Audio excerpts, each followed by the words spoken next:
Set boundaries around the mountain. Today we're talking about setting boundaries and being assertive. Last time we spoke, we talked about pruning out negative words like can't. Today we're talking a little bit more about pruning things that are outside of us, even though we'll be talking about some things as well.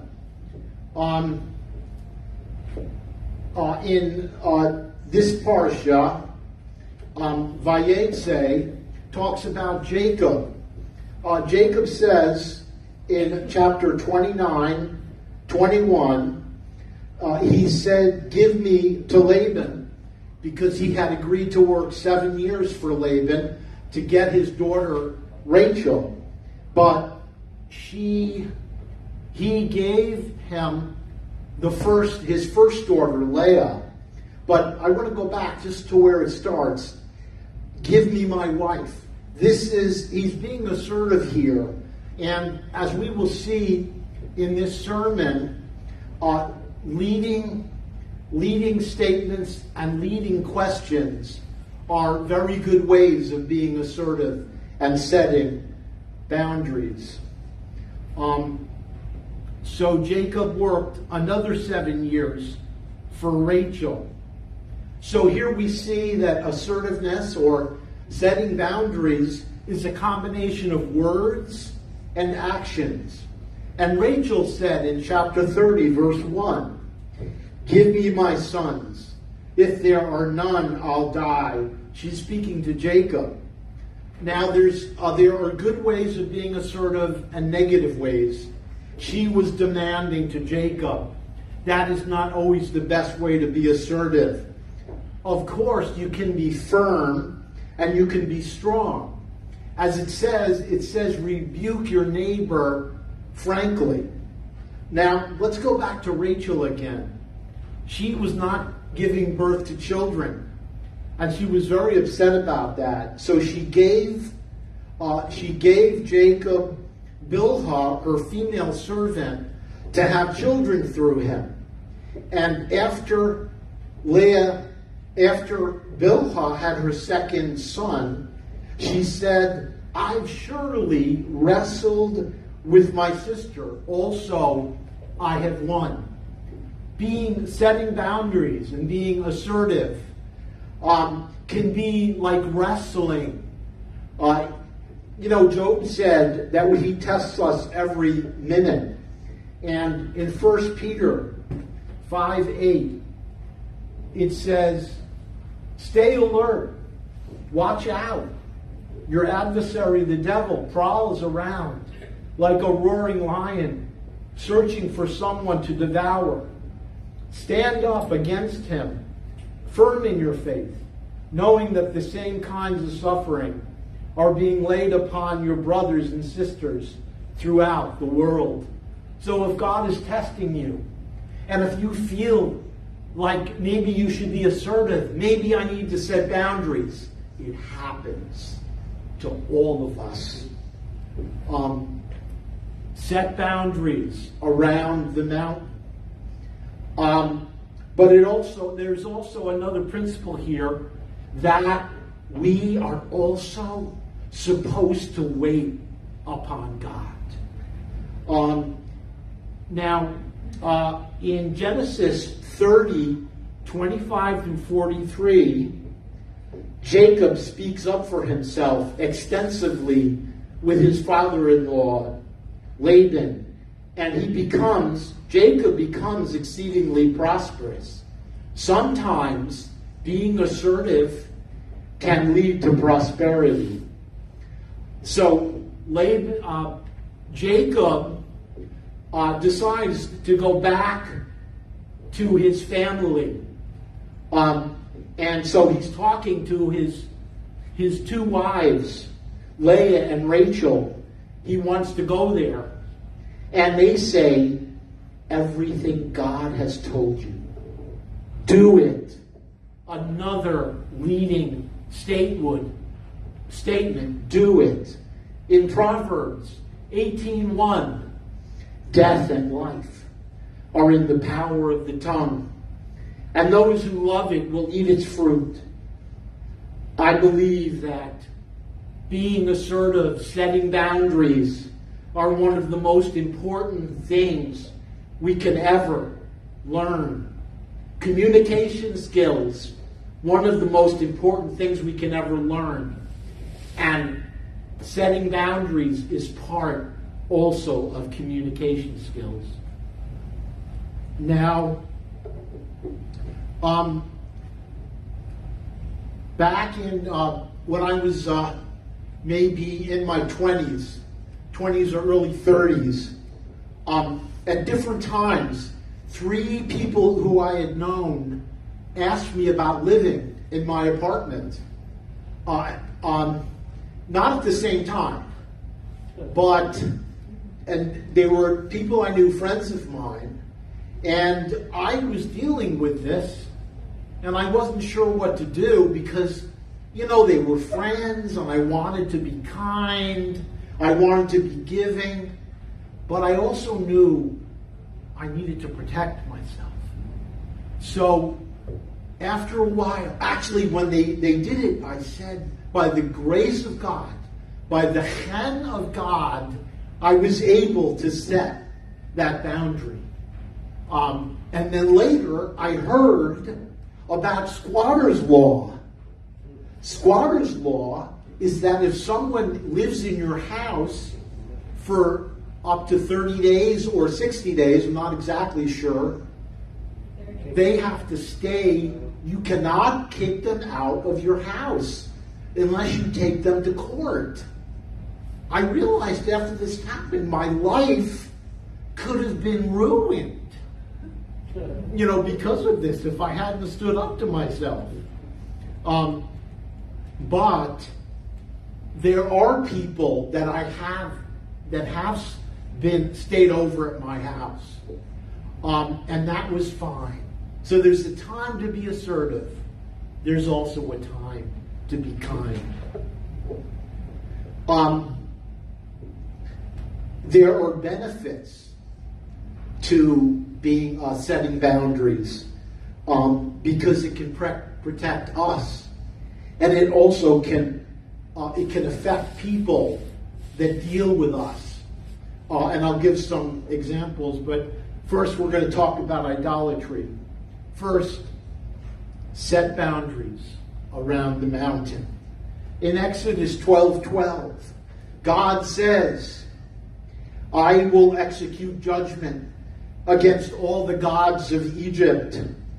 And in Genesis 35:2, Jacob said to his sons who were put away the foreign gods that are among you.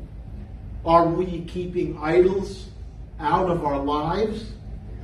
In Exodus, going back, let's keep going. I'm going now to Deuteronomy 12:2. You must utterly destroy all the places where the nations that you will dispossess serve their gods, on the high mountains and on the hills and under every green tree. You are to tear down their altars, smash their pillars, burn their Asherah poles in the fire, and cut down the carved images of their gods. And you are to obliterate their name from that place. And Jehu said in 2 Kings 10:16, he said to the man he was with, come with me and see my zeal for the Lord. Are you being zealous for the Lord? It is one of the greatest things, I believe, it's one of the greatest things you can possibly do. And in 1 John 5:21, it says, children, guard yourselves from idols. And in Proverbs 8:13, The fear of the Lord is to hate evil, pride, arrogance, the wicked way, and the perverted tongue do I hate. And we mentioned about rebuking your neighbor. When we rebuke our neighbor, we don't have to apologize, because we're saying it because we're doing what we believe is right. So we don't have to apologize unless we hurt someone's feelings and we do something wrong. And I want to touch upon some of the things that we battle when we are setting boundaries around the mountain. Racism, antisemitism, excessive vulgarity. We must protest, or then we are in collusion, which means we are participating. If we do not protest, we are participating in that evil. We may not be judged as much as they are, but we will be judged. And there will be a great blessing upon you if you do that. Now, I know of someone who was in a dental office, and it was a clinic. There were a lot of people. And there was a woman there who was on her phone, her cell phone. And she was talking about Jewish people. And she made anti-Semitic comments. And someone talked to her and protested. And her brother or her son was there. And he said to me, or he said to the person who was there, he said he made some excuse. But that person did not apologize. And now, let's talk again about pruning. Different kinds of pruning that we did last time. Movies. For every 20 or 30 movies that are not kosher, there are a couple of good movies out there. TV, there's still some good TV. Radio, there's still some good radio. Music, plays. But there's a lot. There's a lot of bad, a lot of negative stuff, destructive stuff. Popular culture is a mixed bag. We must choose carefully. Set boundaries around the mountain. Speak up for those who cannot speak up for themselves. Defend the rights of the afflicted and needy. It is written. And we need to speak up. One of the things that we need to speak up for is the unborn. It says in Jeremiah chapter 1, it says, before you were in the womb, I knew you. And before you were born, I set you apart from myself. God is calling us to speak up for those that cannot speak up for themselves. Let's talk now about kiruv. Kiruv means outreach. And outreach uses communication skills to spread the good news, as we will see right here. Let's first look at Isaiah 55:1. Everyone who thirsts, come to the water, and you who have no money, come buy and eat. Come is an assertive statement. In business, it's called assuming the sale, as opposed to a yes or no question. There are times to ask yes or no questions, but asking leading questions can be very powerful. Now the Jewish leaders in John chapter 1, they came to John the Immerser and they said, "Who are you? Give us an answer to those who sent us. What do you say about yourself? Who are you?" Open-ended question. Give us an answer, a leading statement. What do you say about yourself? A leading question. And he says, "I am the one of one crying in the wilderness. Make straight the way of Adonai." He said, they said, "Why are you immersing?" And he said, "This is the one," speaking about Yeshua. "This is the one who immerses in the Holy Spirit, the Ruach HaKodesh." And when the disciples met Yeshua, they said to him, "Where are you staying?" Are we looking for God where he is staying? Are we spreading the news that you can know God? And in 139, Yeshua says to the disciples, "Come and see." Yeshua is asking us to come and see. And in 141, Andrew said, "We found the Messiah." To Peter, he said this. Again, are we telling people we found the Messiah? And to Philip, Yeshua said, "Follow me." Are you following Yeshua?